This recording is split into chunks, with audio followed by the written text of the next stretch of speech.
Welcome to the second module, and as I begin this lecture, we're going to be doing some defining of what are social problems and how do we work with them, and basically also take a look at how do social problems deal from psychological issues. I think it's always wise to begin with some basic definitions, and so we start with social issues. We know that social issues deal with a larger group, the society. And a lot of times social issues are political debates. They involve moral judgments about how people should live. Some of us have considered in the past two assignments taking a look at what social media has done to our culture. And certainly when we talk about social issues, the media is a big part of that. Social movements are organized efforts to encourage or discourage some dimension of social change. And certainly we see a lot of those, the Me Too movement, BLM, and even we could take a look at what happened, the insurrection on January 6th of the last year, 2021. These are all social movements that occur within a society.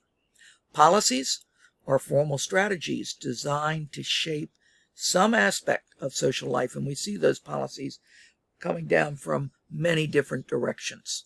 And finally, what are these social problems that we're really going to be discussing? And they are societal induced conditions that harm any segment of the population. The key here is that they're society induced conditions. They are not coming from within an individual. It's a culture, it's a society, and the problems that are being initiated from within that group. And social problems can also be considered any act or condition that violates the norms or the values of anyone found within that society. So lots of definitions to think about and help guide us. If we take a look at what are some of the current social issues, wow, there's a ton of them. And you identified a lot in your identifying the problems. You looked at nuclear families, you looked at media. But we've got an inequity gap that exists both domestically and internationally. We've got poverty that's a serious problem. What happened to our middle class? The globalization and the transformation of the economy. We can look at all these multi-powers, China, Russia, the U.S., and how we are all working to try and maintain economies. What's going on with our global change? I choose not to call it global warming, but certainly we have to look at the environment and changes that are occurring and how that will affect us. And the increasingly dangerous world that we live in, whether we're talking about our local level, our country level, or across the world. We're living in an increasingly dangerous time, and certainly that's going to have an impact on society. And of course, I couldn't leave out the graying of America. So as folks my age get older and depend on you to keep us going financially, as those numbers begin to increase, I'm a baby boomer, and they create a lot of problems. And what's happening with Social Security, and will there be Social Security for you, and how does that relate to social problems that will impact all of society? If we again go on to define these, we say conditions in society such as poverty, racism, sexism, that can cause material or internal or psychological suffering for some, or as part of a population, are social problems. What do they do? Well, they prevent members of our society from developing and using their full potential. And we're seeing that all around us right now. You are identifying that in the statements that you are making online in response to a lot of these assignments. And what happens is this suffering is going to exist regardless of what our personal or cultural opinions might be. And these conditions, therefore, are social problems in a social setting. So it's outside the personal realm. The personal realm is that psychological piece. It's not really a particular culture. There's lots of different cultures within our society, but it affects all of society.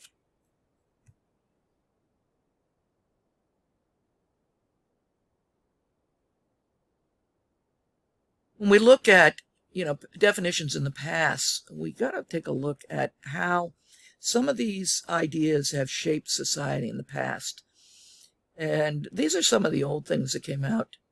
In the Old South, slavery was not considered a problem, but slave revolt was. Interesting concept, certainly very different from what we believe today. In Salem, the persecution of witches. That wasn't the social problem. Witches were the problem, not how we dealt with them. And prior to the civil rights era, Jim Crow laws were not considered a problem. But on the other hand, Rosa Parks was a problem, because when she took that seat on the bus, a lot of things changed. And thankfully they changed. So these are how we divide the social problems from just changes that have occurred within our society.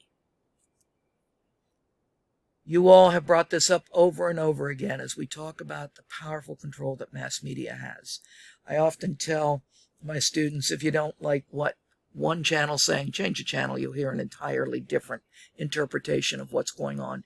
And our mass media, what we read, what we see, what we hear, everything that we're taking in is just a powerful force that works on all of us. It controls public opinion. Often what we see is the really important issues are defined by the people who are controlling the mass media.